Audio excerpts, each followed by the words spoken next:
মই আছোঁ আজি অসমৰ এটুকুৰা অতি বিখ্যাত ঠাইত আৰু সেই ঠাইটুকুৰা হ'ল গোৱালপাৰা জিলাৰ শ্ৰী সূৰ্য পাহাৰ।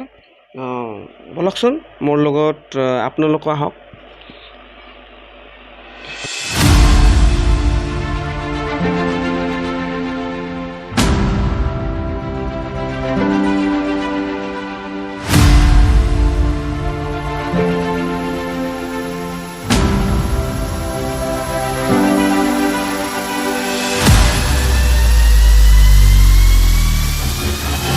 এয়া হ'ল দহ পূজা। আহক আপোনালোকো মোৰ লগতে।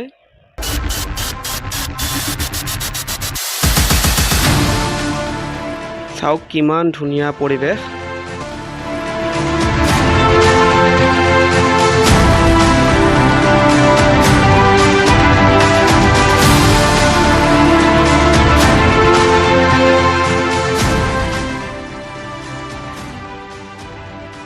চাওক কিমান ধুনীয়া ঠাই। সময় পালে আপোনালোকেও এপাক ঘূৰি যাব গোৱালপাৰাৰ শ্ৰী সূৰ্য পাহাৰখন।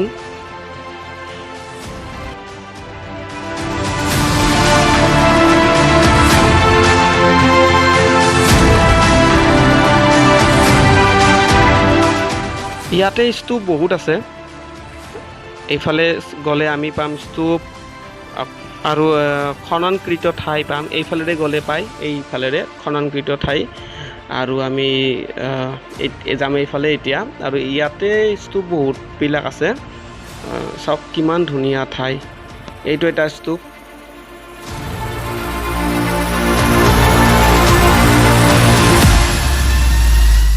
চাওক কিমান আচৰিত ধৰণে শিল কাটি বনাইছে। এইটো এটা স্তূপ।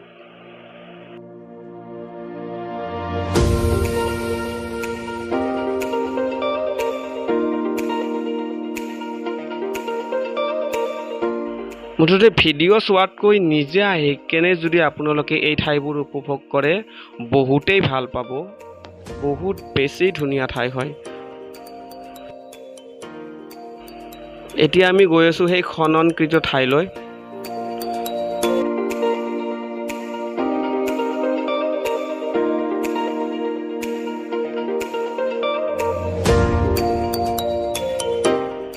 এইবোৰ সেই আগৰ দিনৰ ইটা, বহুত পুৰণি কালৰ এইবিলাক।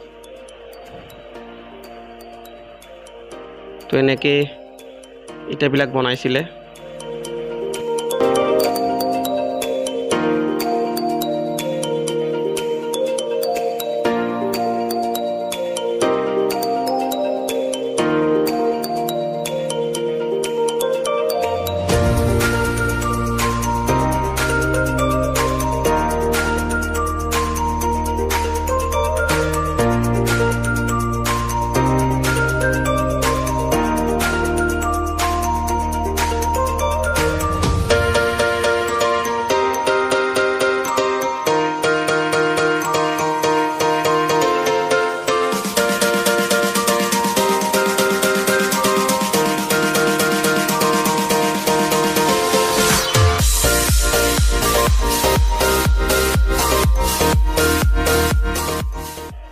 এয়া হ'ল ৰজাদিনীয়া ধুনিগৃহ আৰু বিষ্ণু যজ্ঞস্থল।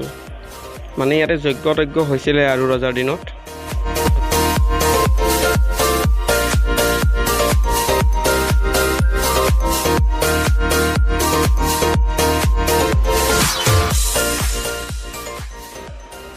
এইটো হ'ল সূৰ্য মন্দিৰ। আগতে ইমানখিনি নাছিল, এতিয়া নতুনকৈ অকণমান সংযোজন কৰি এনেকৈ বনাইছে। কিন্তু সেই পুৰণা মন্দিৰটোৱে অকণমান নতুন ৰূপ দিছে এতিয়া।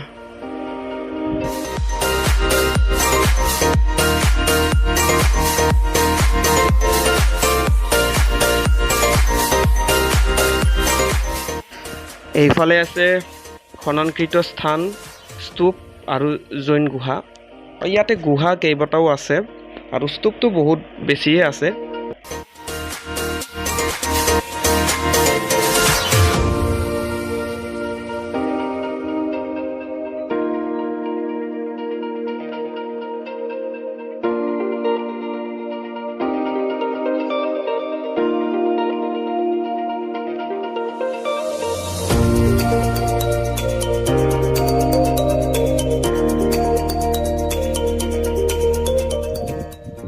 এইফালে আৰু এটা খননকৃত স্থান।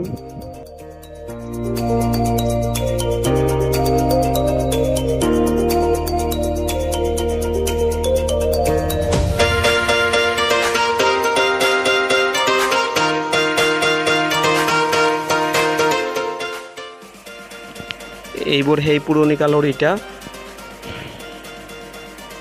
এতিয়াও বহুত ভালেই আছে।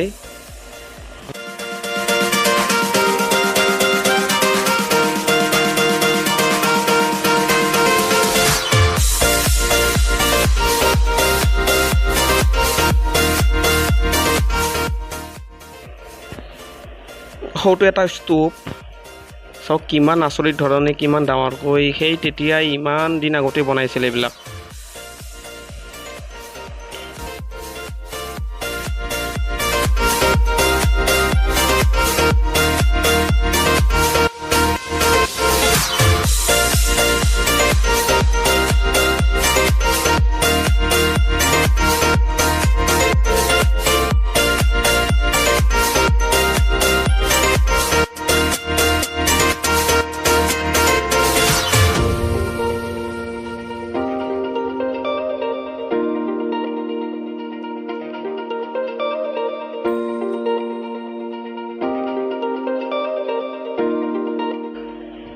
বলক এইফালে কি আছে চাওঁ।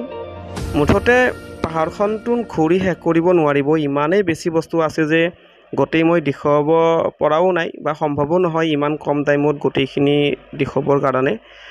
তো আপোনালোকে নিজেই কেতিয়াবা সময় পালে এপাক আহি যাব ইয়াতে। এইফালে জৈন গুহা এটা আছে।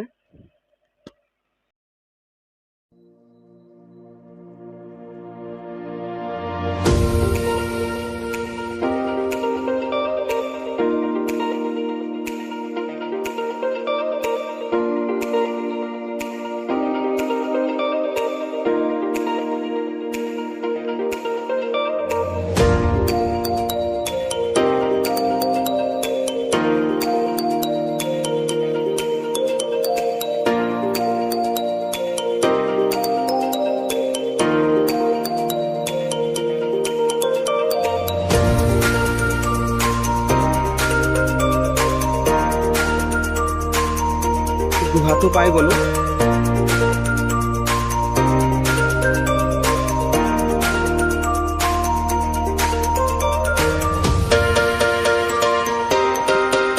এইটো এটা গুহা, মই গুহাটোৰ ভিতৰত সোমাই যাম এতিয়া। মোৰ লগত আপোনালোকো আহক, চাওঁ গুহাটোৰ ভিতৰত কি আছে।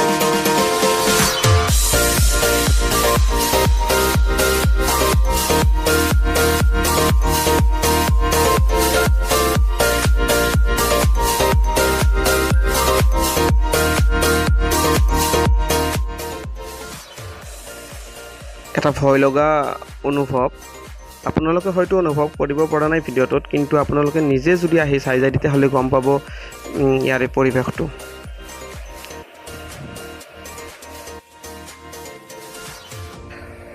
তো বন্ধুসকল, আজিৰ এই ভিডিঅ'টো এই গুহাটোৰ ভিতৰতে শেষ কৰিলোঁ। ভিডিঅ'টো সম্পূৰ্ণকৈ চোৱাৰ কাৰণে সকলোকে ধন্যবাদ।